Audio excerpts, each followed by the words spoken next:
Hi, volunteers. Thanks for joining us here at Anacostia Community Museum. We're exploring the life and legacy through the papers of Dr. Frederick Douglass Patterson today with Miss Dianne Dale and Jennifer Morris, an archivist here at Anacostia Community Museum. I'm going to flip the camera around here as we introduce them. Here we are. So this is Miss Dianne Dale and Jennifer Morris. Today we're going to explore different documents and papers from the Patterson collection. Miss Dale is going to tell us a little bit more about her family, their background, the establishment of this institution, as well as the long-term legacy of Dr. Patterson in education and wider community. Just as a quick background, Jennifer Morris you've seen before in some of our behind-the-scenes events, and we're really excited to have her hosting us here today. Ms. Dale is an Anacostian and a graduate of Howard University. She's a community historian, a writer, and an artist, and she's her work currently on the Smithsonian, part of the 2017 Artists at Work exhibit.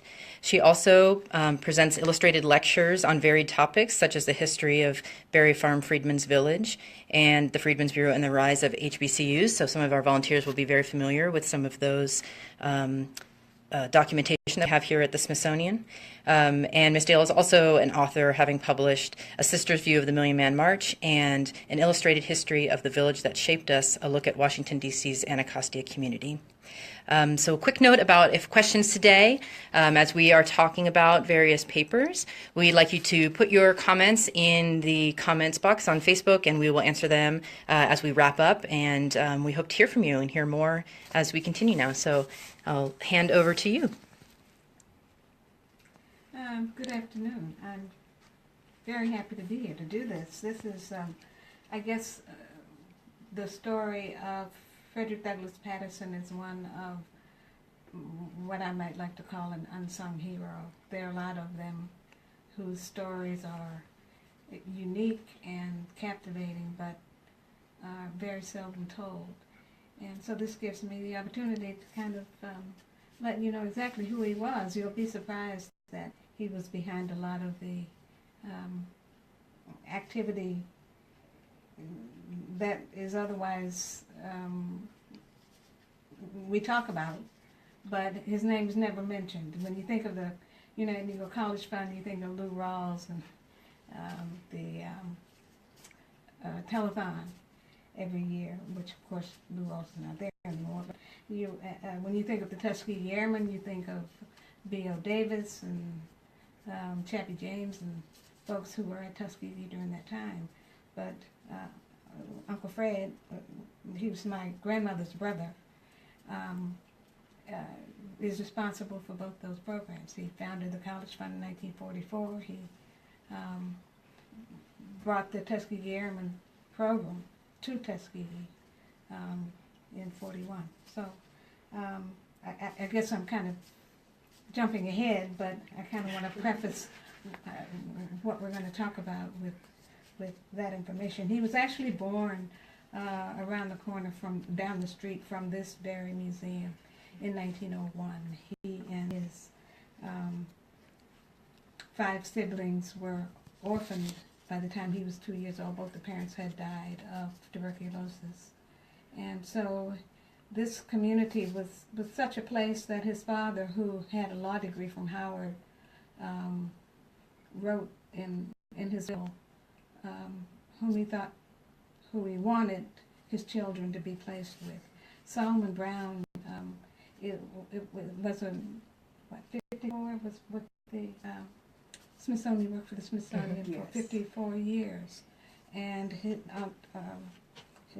oldest sibling, Bess Patterson,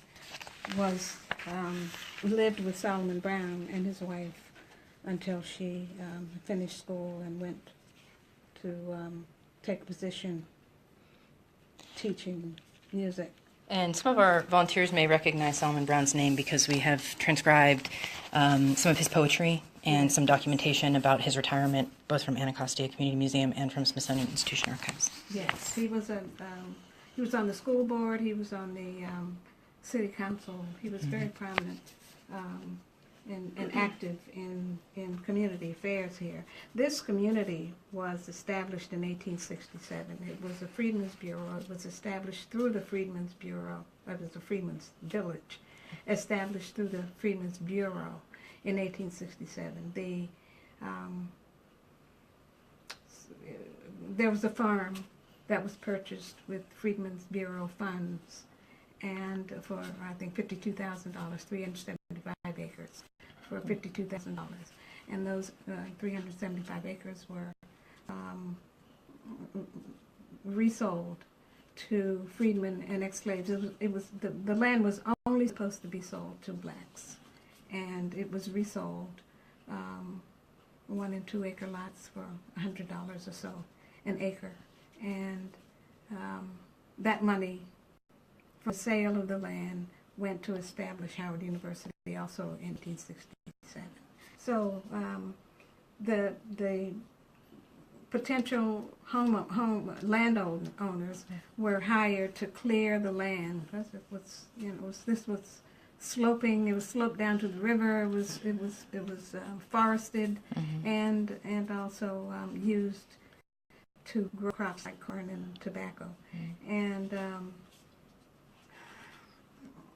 prior to that, of course, it belonged to the Indians. This was a trading village, and all along the East Coast, there were certain trading villages that the nomadic Indian tribes would stop at, and this was one of those. And if I can interject right Sure. here, we do have a collection, an archaeological collection, that we'll possibly be bringing to the Transcription Center in the future, relating to a dig that happened on Howard Road. So Okay. be on the lookout for that. Great. yes, when they were digging for Metro, they found some Indian artifacts down on Howard Road. Howard Road was one of the first areas to be settled by freedmen. I think the first homes were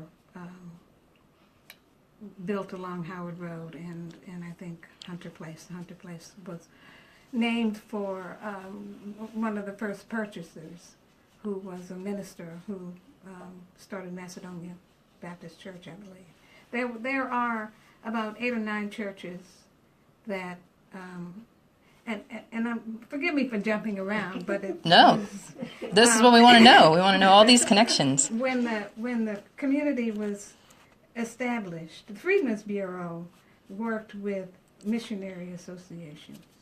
It was established. Oliver Otis Howard, who for whom Howard University is named, was a general was a Union general and a very devout man, and he was called to Washington after the war by Secretary of War Stanton and appointed commissioner of the Freedmen's Bureau. He brought in other of his compatriots, generals whom he knew were also devout and religious men, and they were appointed assistant commissioners in various areas in the South, primarily.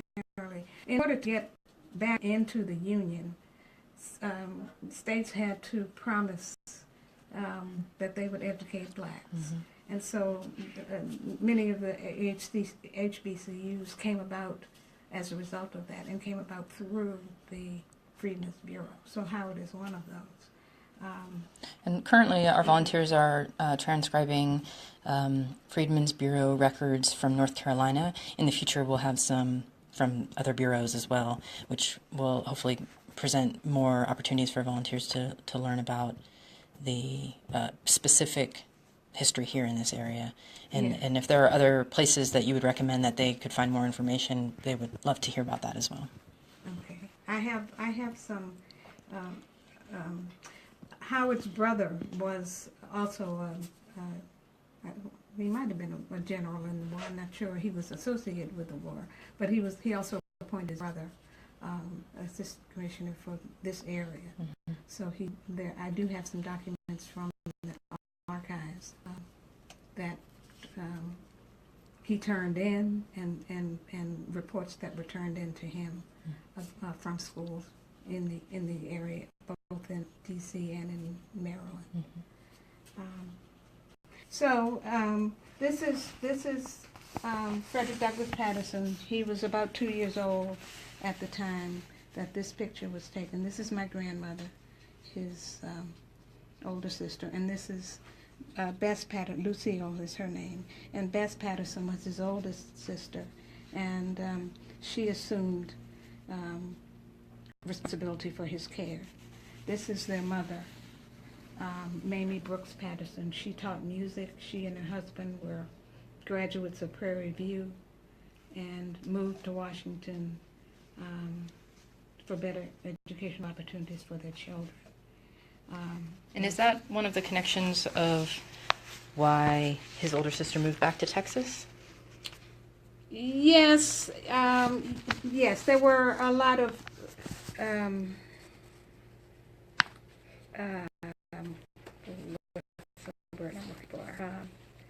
yes,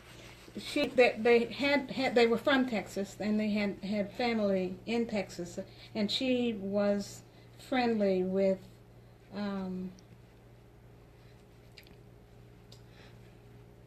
Terrell. Mary Church Terrell. And I think she might have interceded and made an impression so that Mary Church Terrell recommended her for a position somewhere. I don't know whether it was at Prairie View, because she also taught at Hampton, and so I'm not sure that it was at Hampton. But at any rate, she did go to Prairie View. She took Uncle Fred with her when she went back to Texas, and he finished, I think, 8th grade at Prairie View, and then he had a love of animals, and he was very playful. He was in his 8th grade class was voted as least likely to succeed. Well, I think they got that one wrong. Yes, and so he went. Eventually, he went to. He was influenced by one of the instructors there, and he went to Ames, Iowa, to the university there, and got a veterinary medicine degree. Mm-hmm. And you can see here, this is, you can see there's a picture of him and a dog with his gun. I guess that's his ROTC picture from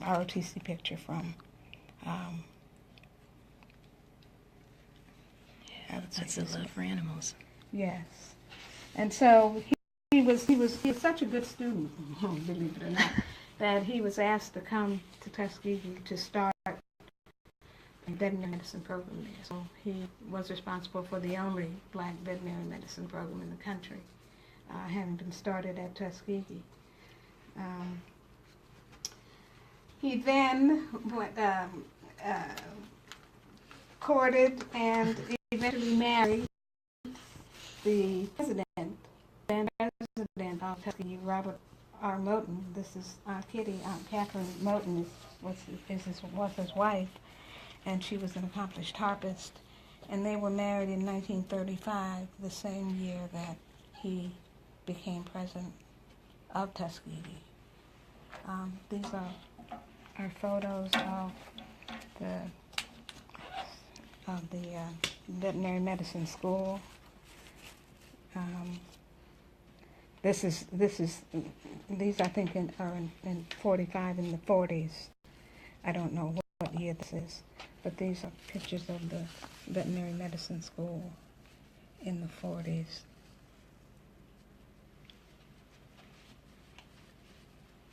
And he was the third president. He was the third president. Booker T. Washington was sent to Tuskegee by the founder of Hampton, Armstrong. Union General Armstrong was so impressed with Booker T that he recommended that he be hired at Tuskegee. So Booker T was the first, and Dr. Moton was the second. Dr. Moton, by the way, was invited to give the dedicatory address at the Lincoln Memorial when the Lincoln Memorial was dedicated in 1923, I believe it was. And in keeping with the times, was he had to sit in the colored section before he was called on stage to give his remarks. So he married, Uncle Fred married Aunt Kitty, and they had one son, Fred Jr. He was born in 1941. These are letters. He was, as I said,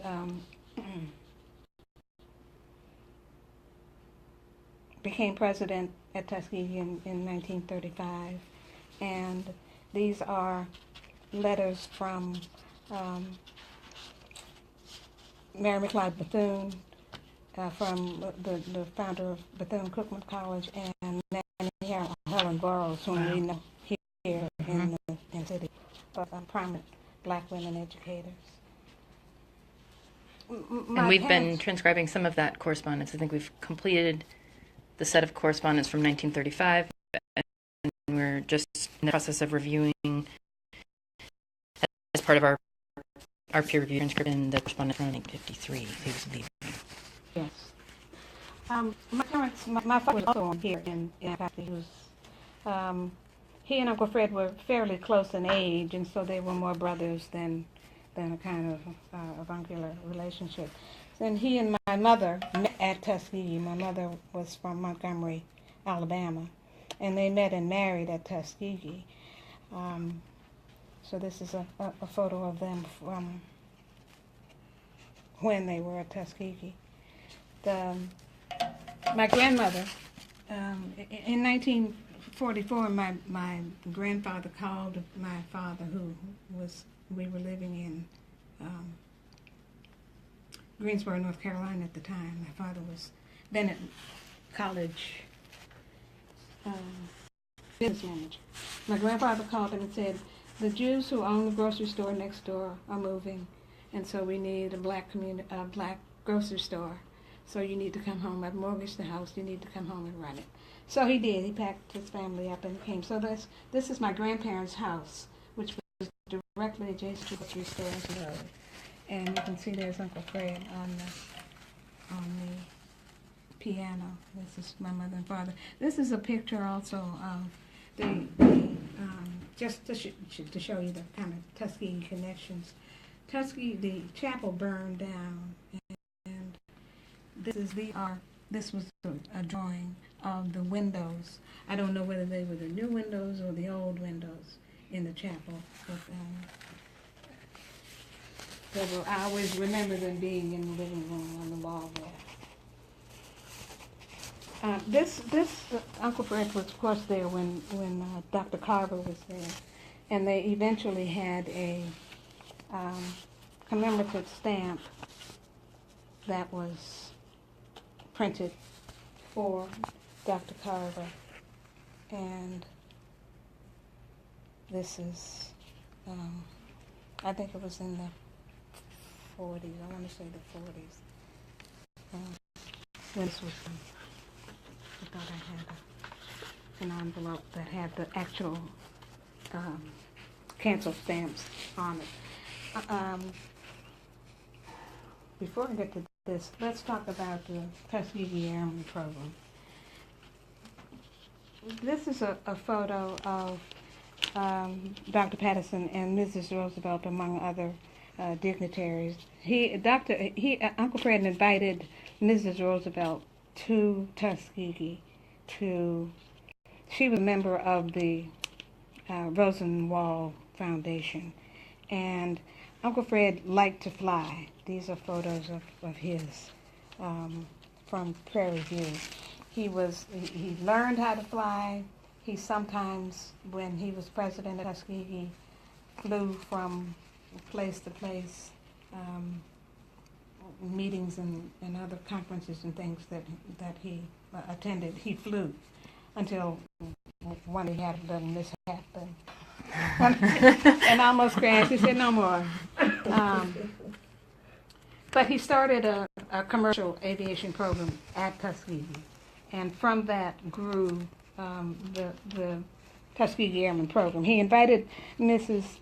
Roosevelt down to show her that they had the capability there, and because they wanted to, at one point they were just taking off and landing from a cow pasture, and he wanted to show her that they had the capability to do otherwise, and if he could get money from the Rosenwald Foundation to build an airstrip that that would be helpful to the program. Then he went to the Army Department of the Army and found out, because they were beginning the Army Air Program, the Army was, and he wanted to know from the Army if they were going to integrate the program or if it was going to be a segregated program. Because if he said if they were going to integrate it, he didn't want it because it wasn't going to matter. It wasn't going to that it would work to the benefit of the potential members of the Corps if the program were to be segregated. Because if it was going to be integrated, then the blacks would be lost in the system, kind of, and the marketplace, so to speak, conditions would prevail. That is, we'd be marginalized. So he was insistent that that if it were going to be segregated, the training was going to be segregated, that Tuskegee could handle it, because there was already a program, if I'm not mistaken, I think at Virginia State, somewhere in one of the Virginia schools, they had a training program, and so he kind of used that as an example of what could be done. So in 1941, they started the program there, and the rest is history. Again, you never hear his name mentioned when they talk about the airmen. You never hear his name mentioned when they talk about the Negro College. He recognized that black schools were not getting their fair share of funding, and that in order to help themselves, the schools should come together and lobby on their own behalf. So in '44, he convinced, I think, I don't remember how many, 30 or 40 institutions to rally around the idea of the college fund. And for the rest, we can look back and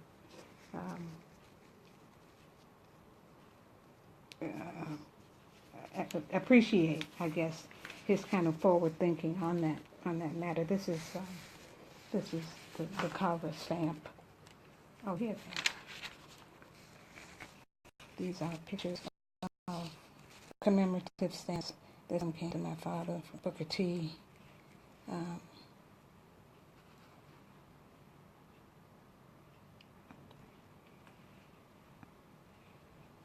And then there was one with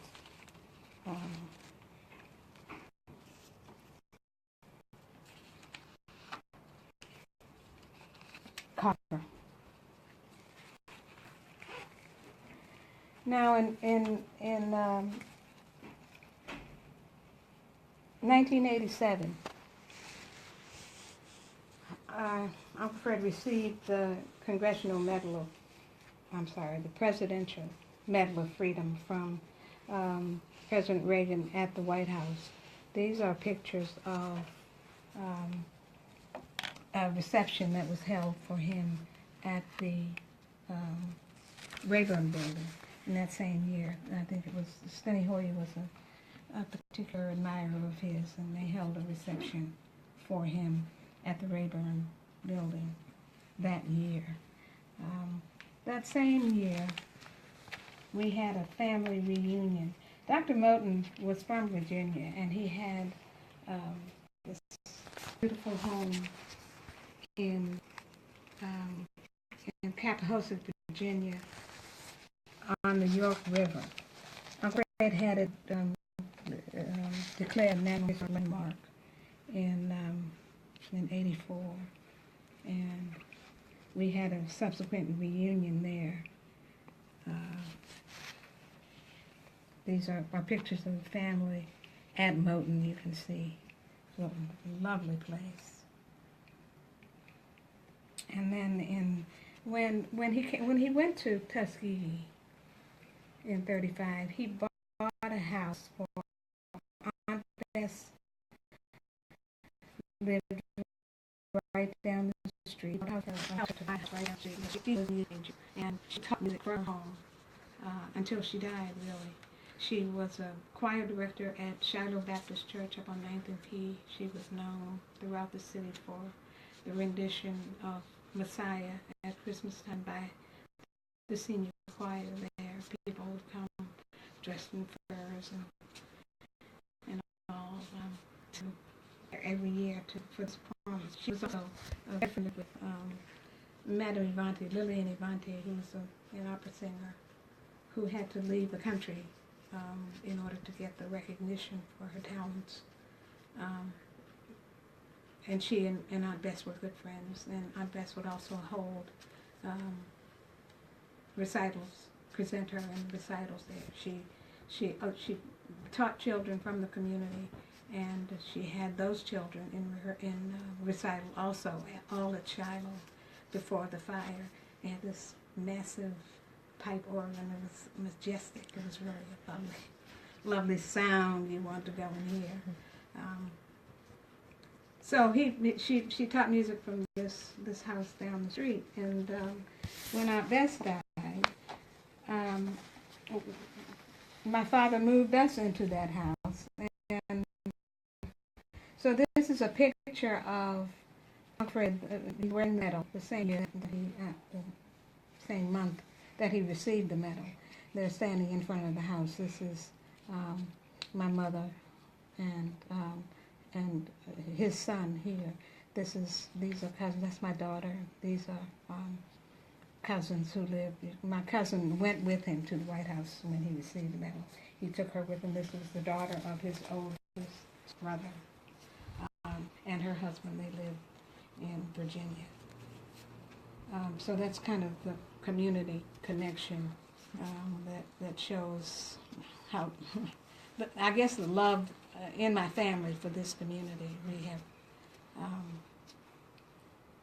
my mother was from Montgomery, but she came here with my father, and she never left.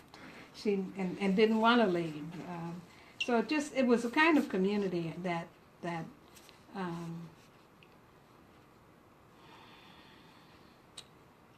we didn't know the history when we were growing up of this place, but we knew it was old because so-and-so's grandmother lived down the street and she was born in that house. And the churches would have, I started talking about the churches earlier on.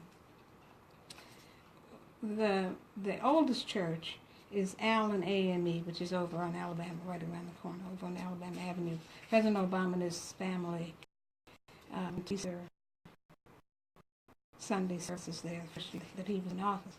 That was kind of established in 1850, and out of Allen grew Campbell Church, St. John. There were a couple other churches that came out of Allen, but there are about 8 churches that were established between 1850 and 1921 that are all in existence still and have members of families that were of the original families in the community. Our Lady is right down the street. Our Lady of Perpetual Help, that's the first black Catholic church on this side of the river, has spectacular views of the city. Campbell Church, which is up on King Avenue, Old Nichols Avenue, was where Frederick Douglass was headed to give an address on the day that he died. He was waiting for a carriage to take him to Campbell to give an address there. He was frequently he gave talks in the community frequently, not only at Campbell but at other venues. He was kind of very much involved in the community in the sense that his sons had purchased property here through the Freedmen's Bureau purchase, and they were the ones who influenced him to buy property here as well. And He would walk from his home, which is just over the rise from here, to the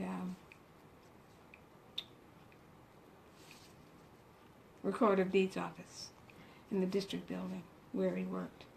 That's what you did. You walked. You walked everywhere. You know, we teased about having sloppy hills, but we walked everywhere. Yeah. And if you've never had the opportunity to come to the museum before, you will know that it is a hilly place. Put on your hiking boots. Yes. It's not an exaggeration at all. Yes, yes. Now, as far as the museum goes, in the 60s,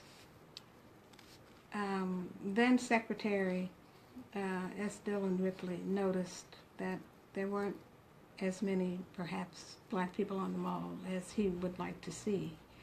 And so they came up with this revolutionary idea that they would, if you won't come to us, we'll go to you. And so we'll take a museum to you. You don't have to visit us, we'll bring our stuff to you. So they started exploring different areas of the city in which to try this new experiment. And my father and Stanley Anderson, some other folks from the community were members of a committee that was formed to explore this idea and influence the placement of the museum in this area. And so on September 15th, 1967, they opened the doors of what was then Carver Theater. We had one movie theater over here for us, and that was the Carver Theater, and it was on King Avenue. And so they shopped around and found John Kennard, who was a community organizer, to be the founding director, and was ably assisted by Zora Felton, who was the education director. And they built the program here that you see now, or began to build the program.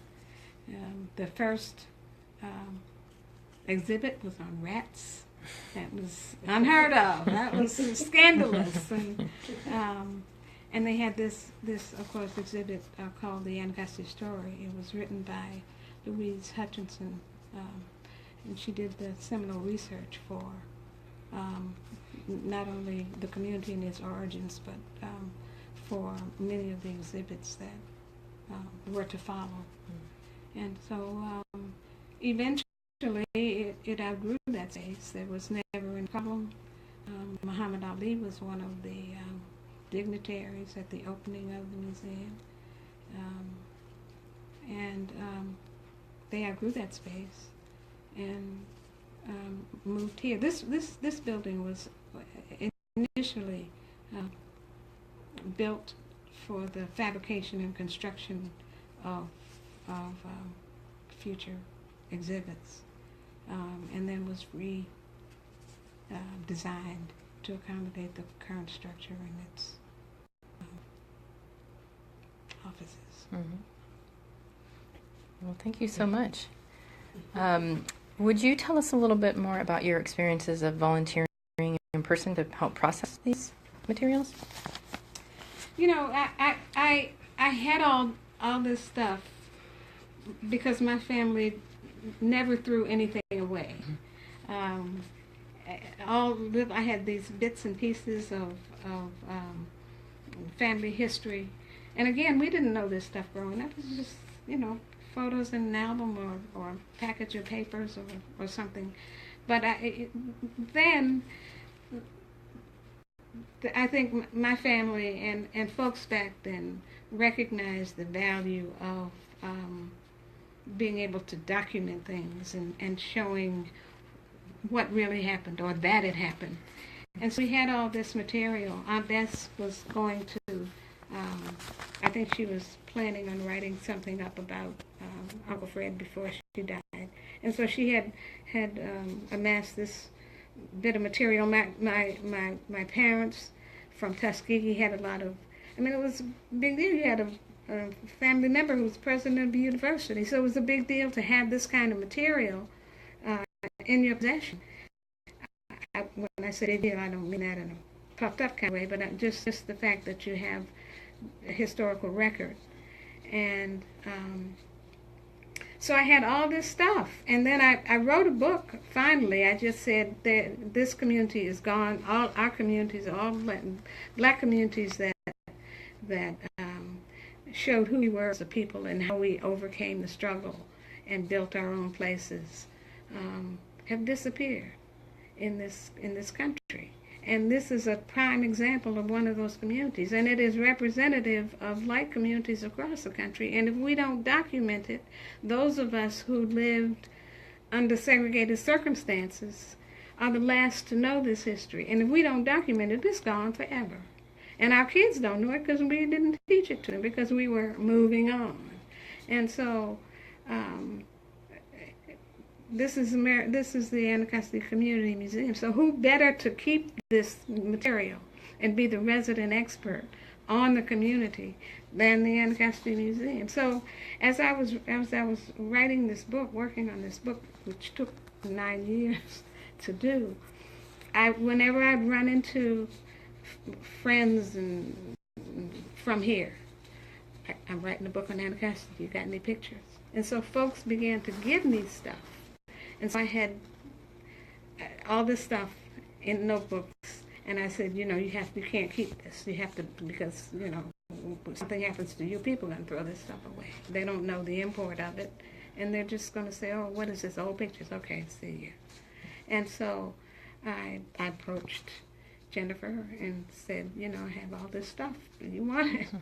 And so we've been working for the past 3 years on papers and pictures and newsletters and newspapers and I guess subsets of material. What I've been trying to do is show how the community worked, who worked it, who the people were in the community who were active, and some of the things that they did. This community was involved in Brown v. Board of Education. Meetings were held at Campbell Church around the corner to promote the NAACP activity that took the kids from here over to Sousa Junior High School to try to get them registered. The Supreme Court recognized that the district was also should be one of the parties. So they invited the district, Bowling v. Sharp, to join Brown v. Board of Education. Who knows that? When they talk about Brown v. Board, they say Brown v. Board. They don't talk about Bowling v. Sharp, but there were four jurisdictions that were involved in that decision. And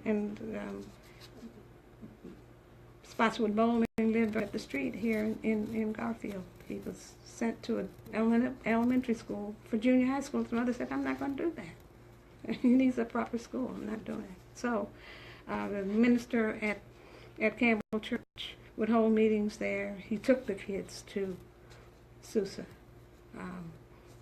Mason Funeral Home, which was established in, I think, 1895, something like that, which is helped to take the kids, transport the kids and their parents over to Sousa. Mason Funeral Home was right down on Nichols Avenue, across from Bernie Elementary School. There's so many links here. That significant, but again, this shows how it worked. You had the churches that were involved, you had the businesses that were involved. Dr. Qualls, who had a pharmacy down on Nichols Avenue, was very much involved in the Frederick Douglass home, refurbishing kids from the community to clean up and paint up at the Frederick Douglass home. I have photos. I know some of those guys. The caretaker at the Douglass home. When Douglass died, there was created the Frederick Douglass Historical and Memorial Association, or Memorial and Historical, I'm not sure which, Association, chartered by Congress in 1900, which is still in existence, but it was chartered to take care of the Douglass home because his wife understood the importance of maintaining a visual connection to how he lived and where he lived and his artifacts. And before they hired someone to actually be the caretaker, there were families in the community who lived at the Douglass home to do just that. There's a family, the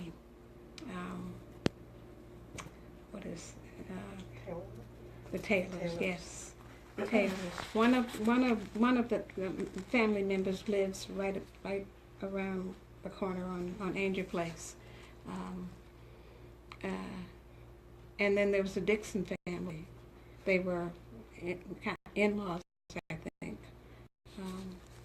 and so they lived in the home till the Historical Memorial Association eventually hired somebody from the community. Mrs. Parham lived in Barry Farms. She was she had Cub Scout groups, and she would bring them up to the Douglass home, and they would clean the grounds. She would have bake sales and all, so that they could afford to do whatever was necessary to take care of the property. So the community, we owned Frederick Douglass. He was ours. Regardless of what his family says, he was ours. We owned him. And we're very proud to be walking the same streets as this man.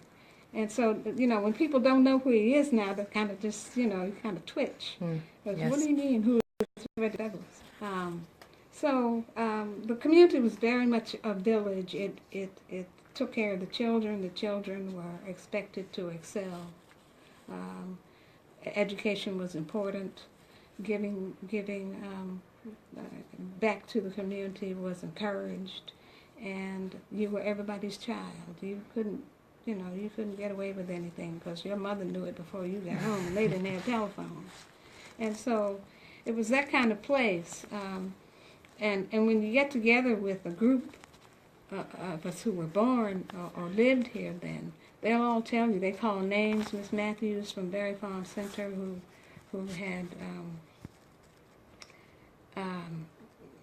she was beloved of the children and parents in the neighborhood because she had recreation. The recreation centers at that time were enrichment centers. They had one-act plays and spelling bees and dance recitals and music recitals, and in addition to the sports and pageants and things like that. And so the kids had some place to go and they had something to do when they got there. They were always engaged in activities that kind of enriched their lives. And so that's the kind of community this was. And this is really not that different, except people say it is. People tell us how different it is to have lived here and grown up here. But this is a community that is not unlike communities across the country that have disappeared. And we have to document. You can't throw those pictures away. That little piece of paper with somebody's name on it or something, you have to keep it. You can't throw stuff away because it provides a tangible link. Just working with Jennifer, we have looked at things and said, where is this from? What does this mean? And then something else has come in, and we've been able to determine what it means and why it's there. And so it's really been, I'm loving it. I'm really enjoying pulling all this material out and pulling it together and to show really the story of a community that worked to the betterment of the folks who live there and the country, for that matter. Yeah. I could go. We would love to hear more. Thank you so much for making so clear the connections between community and education and family, and the importance of documenting and making these collections available to people for research purposes and for understanding their own community. And you were going to say? I guess that's another point. You had all strata in the community. You had the teachers and the preachers and the shop owners and the construction workers and everybody all lived together. And so you had the children were able to see. I'm not sure the teachers always wanted. You don't always want to live where you work, but of course there was no choice. But you were able. The children were able to see what to aspire to, and had positive influences all the time because you lived around these people, and they had high, as I said before, high expectations of you, and you were your behavior was commented on if you were out of sync with home training. People didn't hesitate to correct you, and you accepted that because these were adults, and children respected adults. There was none of this talking back, and I don't want to. No was not in our vocabulary. You did what you were told, and everybody was interested in the well-being of the children. So you could go outside and play all day, but somebody knew where you were and could holler your name from the steps, and you came on when the lights came on at night. You were on the front steps, and so we knew what was expected of us, and we tried to live up to those expectations. We wanted, the community and our parents and the teachers. We wanted them to be proud of us, and so. That's why I guess so many of us excelled who came from here because of that kind of upbringing. And again, it was not unlike communities across the country. I mean, we had to live together. We had to work together, and we did. Well, thank you very much again. One final question that I have for you about memory and community is actually in relation to establishing the Robert R. Moton Memorial Institute. Can you share any more about that? We have some of our volunteers have just recently finished transcribing those projects, and they're pretty brief because they were pamphlet. Yes. But we just wanted to hear a little bit more about that if either one of you wanted to share. Well, Uncle Fred, when Dr. Moton died, Uncle Fred said Aunt Kitty stole the property from you. We let property out from us because he got the Aunt Kitty and siblings to sell the Moton estate to the college fund, and Uncle Fred felt that there should be a place of retreat for for the HBCU college presidents, and Moton was the perfect place to do that because it was in a rural area. It was on the water. It was a big palatial house. It was beautiful. I went down there my freshman year with Uncle Fred one summer. He taught me how to crab, and then eventually. My father became the director of the Moton Institute. I'm not sure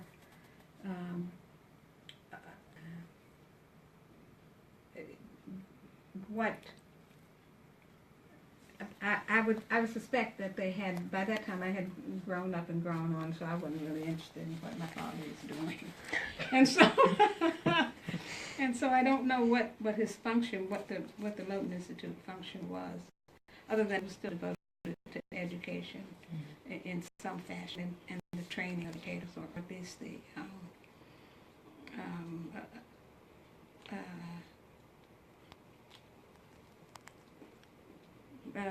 what am I trying to say? If not training, the camaraderie and support. Yes. Yes. The leaders of the institutes. Mm-hmm.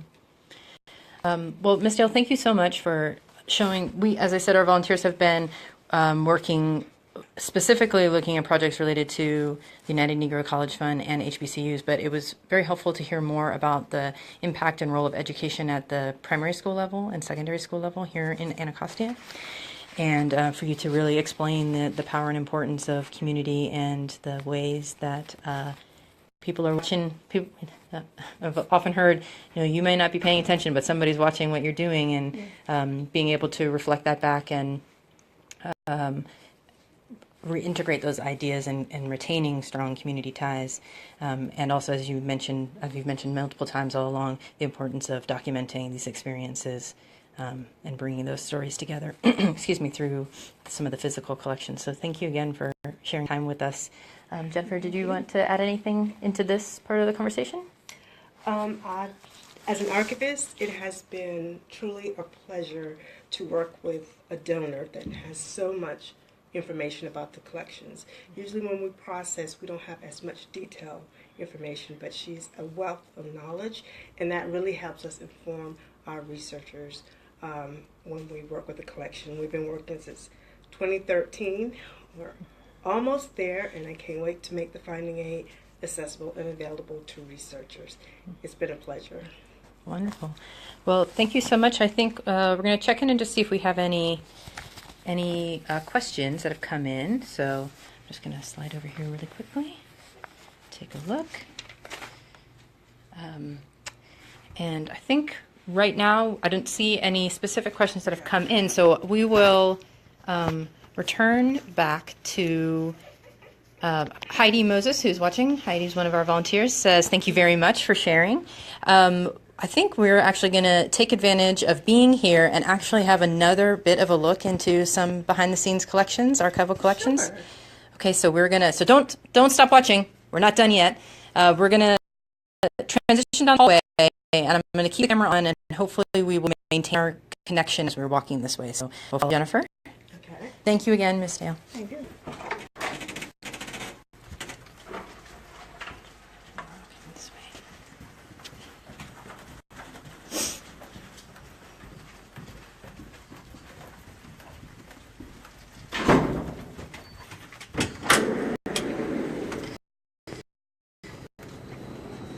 This is a very special treat. A view here, the stacks. I'm always very jealous when we have archival shelvie day because I don't sit near any archives, so I don't get to see any of these amazing collections. So Jennifer, I'll turn over to you. Okay, I just wanted to point out a couple of other projects that we have on the Transcription Center and show you some additional documentation. For example, Hector Basie manuscript, The Negro Cowboy. That was our very first project on the Transcription Center. That's right. So those of you who've been with us for quite some time may remember transcribing this. Yes, this is part that we did not include in there, and it is cowboy songs that were actually in the manuscript, and also some photographs here of life as a cowboy. And so this image actually is Hector Basie here and some fellow cowboys.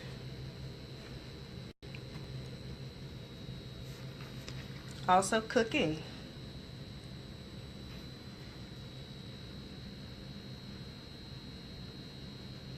They've mastered their poses. Yes, they did. And if we can move around here, also wanted to share with you some memorabilia from Percival Bryant. As you recall, we had some autograph books from Percival Bryant. There's actually about 200 some autograph books, but he has other memorabilia within the collection, which includes materials that he got when he was a butler at the White House during the administrations of President Franklin D. Roosevelt and President Dwight D. Eisenhower. And I find this and is the 41st inaugural celebration, Washington, D.C., as Harry Truman. Now, I suppose he asked for this document, or they gave it to him afterwards, but it's really informative and gives you a view of who was there Albert and Costello, Lionel Hampton. Here's the program.